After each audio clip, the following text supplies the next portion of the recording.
Three आई atlas कहने को तो ये एक इंटरस्टेलर कॉमेट है, एक तरह की इंटरस्टेलर ऑब्जेक्ट है जिसको देखने के लिए सभी बहुत ज़्यादा उत्साहित थे।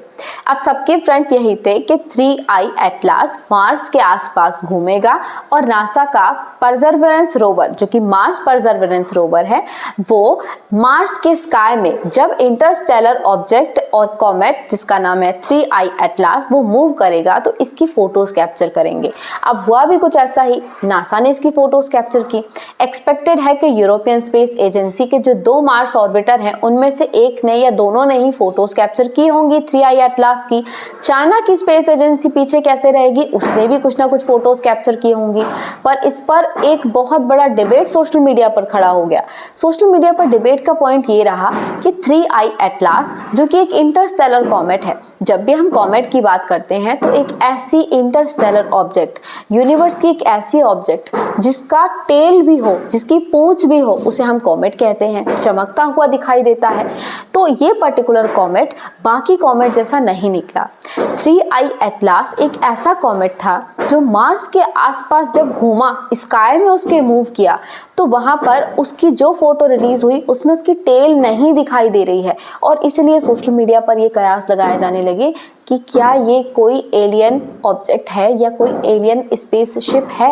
इवन हार्वर्ड साइंटिस्ट ने भी ये बात कही कि ये, क्योंकि इस कॉमेट की पूंछ नहीं है, इसकी कोई टेल नहीं है, ये कोई एलियन स्पेसशिप हो सकती है। अब जब थ्री आई एटलास पर इतने सारे कयास लग रहे थे तो वहीं पर ये बात भी सामने आने लगी कि नासा, यूरोपियन स्पेस एजेंसी और चाइनीज स्पेस एजेंसी इस पर कोई रिएक्शन दे क्यों नहीं रहे हैं। नासा ने सिर्फ एक फोटो रिलीज की है इस पर्टिकुलर कॉमेट की, यूरोपियन स्पेस एजेंसी चुपचाप बैठी है। क्या यूरोपियन स्पेस एजेंसी ने कोई फोटो कैप्चर नहीं की होगी? ऐसा हो ही नहीं सकता कि यूरोपियन स्पेस एजेंसी का कोई ऑर्बिटर मार्स पर है और मार्स पर आने वाले इतने स्पेशल कॉमेट का वो कोई फोटो ना ले।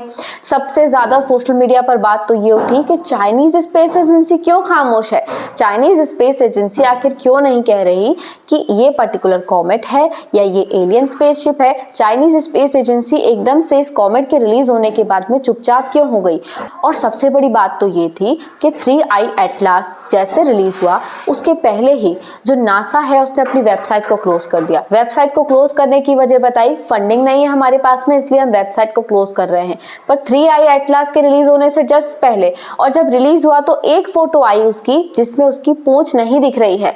पूरे सोशल मीडिया पर चर्चा यही हो रही है कि ये तीनों स्पेस एजेंसीज अगर खामोश बैठी हैं या फिर वर्ल्ड की 5 बिगेस्ट स्पेस एजेंसी अगर खामोश बैठी हैं, वो भी इतने बड़े इंटरस्टेलर कॉमेट पर जो कि मार्स के आसपास ऑर्बिट कर रहा है और सबके लिए बहुत इंपॉर्टेंट हो जाता है इसके बारे में जानना, तब भी खामोश है, तो इसका मतलब इसमें कुछ तो खास है और कोई तो ऐसी बात है जो वो अभी बताना नहीं चाह रहे हैं, जिसकी वजह बताई जा रही है कि हो सकता है ये कोई एलियन स्पेसशिप हो और इसीलिए तीनों के तीनों अभी इस पर स्टडी करना चाहते हैं। और ये जो थ्री आई एटलास है ये खुद अपने आप में बहुत स्पेशल है।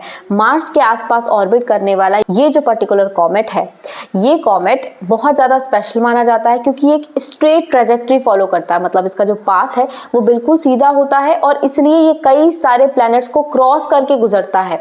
इसके बाद में इसके वेट को लेकर भी डिफरेंसेस क्रिएट होते हैं साइंटिस्ट के बीच में।